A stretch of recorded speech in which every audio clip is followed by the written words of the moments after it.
अक्सर सुनने और देखने को मिलता है कि लोग कोई क्राइम भी नहीं करते हैं और पुलिस वाले उनका सीआरपीसी सेक्शन 107, 116 के अनुसार या फिर 151 के अनुसार उनका चालान काट देती है। ऐसी परिस्थिति में जिस व्यक्ति का चालान कटता है वह लोग काफी परेशान हो जाते हैं। उनको ये नहीं पता है कि इसमें क्या कार्रवाई है, क्या सजा है और कैसे इसमें जमानत मिलती है, और साथ उनको ये भी नहीं पता है कि अगर वो सरकारी नौकरी करते हैं तो उस पर क्या बुरा प्रभाव पड़ता है या नहीं पड़ता है, या फिर उनके शिक्षा पे कोई प्रभाव पड़ता है या नहीं पड़ता है। तो दोस्तों आज की इस वीडियो में हम बात करने वाले हैं कि सीआरपीसी सेक्शन 107, 116 और 151 में क्या सजा है, क्या प्रावधान है और कैसे इसमें जमानत मिलती है। तो दोस्तों मैं हूं कुमार प्रदीप, आप लोग का बहुत बहुत स्वागत है मेरे चैनल पे। दोस्तों अगर आप मेरे चैनल पर नए हैं तो लाइक कमेंट शेयर जरूर करें। अगर आप मेरे चैनल पर पुराने हैं तो बेल आइकन को दबाएं जिससे मेरी वीडियो आप तक तुरंत पहुंच सके। तो चलिए दोस्तों वीडियो को स्टार्ट करते हैं।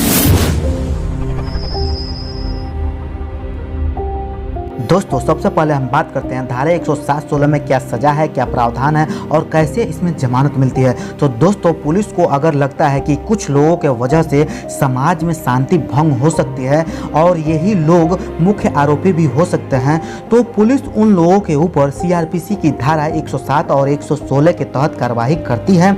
इसमें आरोपी को अदालत जाना होता है और अब आरोपी चाहे तो यहाँ पर अपना जमानत करा ले और अपने आप को यहाँ से जमानत पर छुड़ा सकते हैं, या फिर अदालत में अपना जवाब दाखिल करें और ये जवाब दाखिल करने पर छूट सकते हैं। इसके बाद इन लोगों को तारीख पर जाना होता है। एक बात का इसमें ख्याल रखना चाहिए कि इस केस में कोई सजा नहीं होती है।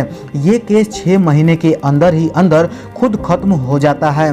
लेकिन जिस तारीख पर अदालत ने आपको बुलाया है, अगर आप उस तारीख पर नहीं जाते हैं तो आपके खिलाफ गिरफ्तारी वारंट हो जाएगा और फिर आपको जेल भी जाना पड़ सकता है। दोस्तों हालांकि मैं आप सभी को बता दूं कि इस तरह की कार्रवाई आपके खिलाफ होती है तो आप अदालत जाएं और वहां से अपनी जमानत कराएं, या फिर आप ऐसा कर सकते हैं कि अदालत में जवाब दाखिल करें और अपना जमानत करा लें और अदालत आपको जितनी तारीख पर बुलाती है उन तारीखों पर आपको उपस्थित होना है और अपनी हाजिरी देनी है। उसके बाद केस अपने आप ही खत्म हो जाएगा। 6 महीने के अंदर अंदर कोई इसका रिकॉर्ड नहीं रहेगा और कोई आपकी क्रिमिनल हिस्ट्री नहीं रहेगी, कुछ भी नहीं रहेगा। दोस्तों अब बात करते हैं कि अगर किसी व्यक्ति के ऊपर धारा 107-16 में कार्रवाई हुई है तो क्या उसके शिक्षा पर कोई प्रभाव पड़ता है या फिर उसके नौकरी पर कोई प्रभाव पड़ता है। तो आपके शिक्षा पर कोई इसका असर नहीं पड़ेगा, कोई प्रभाव नहीं पड़ेगा। अगर आप नौकरी करते हैं तो भी आपके नौकरी पर इसका कोई प्रभाव नहीं पड़ता है। धारा 107-16 यह किसी भी तरह के क्रिमिनल केस नहीं है, यह एक तरह की अग्रिम कार्रवाई है और इसमें आपको कोई भी प्रॉब्लम नहीं होने वाली है। दोस्तों अब बात करते हैं धारा 151 में क्या सजा है, क्या प्रावधान है और कैसे इसमें जमानत मिलती है पूरे डिटेल से। अक्सर ही यह सुना जाता है कि धारा 151 के मामले में पुलिस ने कुछ आरोपियों को पकड़ लिया है या कुछ लोगों को जेल में बंद कर दिया है, लेकिन सबसे पहले तो यह जानना बहुत ही जरूरी है कि भारतीय दंड संहिता की धारा 151 का क्या अर्थ होता है। इस धारा के अनुसार यदि कोई व्यक्ति ऐसी किसी सभा या किसी ऐसी गैंग में शामिल होने की इच्छा रखता है या पहले से ही शामिल होता है जिनमें 5 या उससे अधिक लोग शामिल हो और जिनका मुख्य उद्देश्य समाज में विवाद उत्पन्न करना हो, तो ऐसे सभी अपराधियों को भारतीय दंड संहिता की धारा 151 के अनुसार दंडित किया जाता है, यानी दंडित के भागीदार होते हैं। अब बात करते हैं धारा 151 के अनुसार गिरफ्तारी के क्या क्या प्रक्रिया होते हैं। धारा 151 के अनुसार मुख्य उद्देश्य उन सभी लोगों का सजा दिलवाने का होता है जो समाज में अशांति फैलाने का कार्य करते हैं। जब किसी समाज में किसी गैर कानूनी जनसभा द्वारा कोई अपराध को अंजाम दिया जाता है जिसमें सभी अपराधियों का एक जैसा उद्देश्य हो, तो ऐसे अपराधियों को पुलिस के अधिकारी प्रथम सूचना रिपोर्ट यानी एफआईआर होने के बाद गिरफ्तार कर सकते हैं। और यदि प्रथम सूचना रिपोर्ट यानी एफआईआर दर्ज नहीं की गई है और पुलिस को अपराध के बारे में कहीं और से जानकारी होती है, तो ऐसी परिस्थिति में पुलिस अधिकारी न्यायालय से उन अपराधियों के खिलाफ गिरफ्तारी का वारंट बनवा सकते हैं, जिसके आधार पर उन सभी आरोपियों को गिरफ्तार किया जा सकता है। लेकिन गिरफ्तार किए गए व्यक्ति को 24 घंटे के भीतर ही न्यायालय में मजिस्ट्रेट के समक्ष पेश करना अनिवार्य होता है।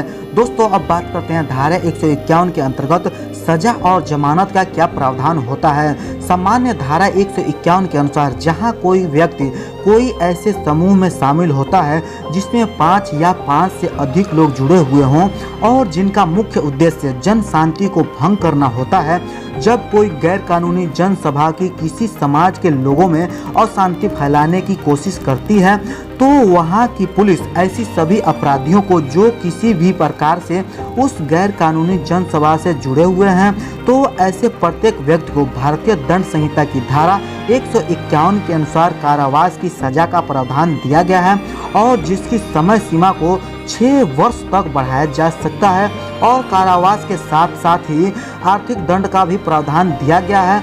यह आर्थिक दंड न्यायालय अपने विवेक से और अपराधी की हैसियत और उसके जुर्म की गहराई को देखकर निश्चित करती है। धारा 151 के अंतर्गत आने वाले आरोपी को जमानत देने का भी प्रावधान दिया गया है, क्योंकि यह बहुत ही अधिक संज्ञेय अपराध की श्रेणी में नहीं आता है, जिससे इस धारा के मामले में जमानत मिलने के अवसर और भी अधिक बढ़ जाते हैं।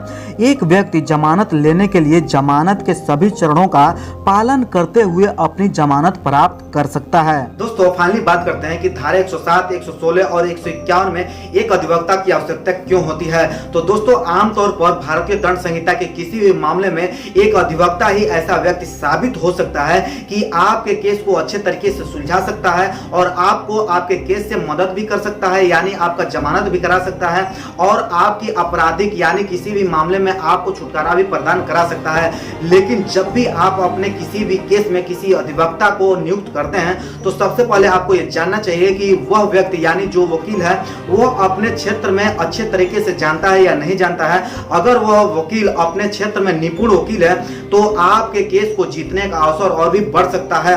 दोस्तों आज की इस वीडियो में आपने जाना कि धारा 107, 116 और 151 में क्या सजा है, क्या प्रावधान है और क्या इसमें प्रक्रिया है और कैसे इसमें जमानत मिलती है। दोस्तों मैं आशा करता हूं कि आज का वीडियो आप लोग को पसंद आया होगा। दोस्तों अगर आज का वीडियो आप लोग को पसंद आया हो तो लाइक, कमेंट, शेयर जरूर करें। दोस्तों अगर आपके मन में कोई भी डाउट हो, कोई भी सवाल हो तो मुझसे कमेंट करके पूछ सकते हैं। आप लोग का बहुत बहुत धन्यवाद। जय हिंद, वंदे मातरम।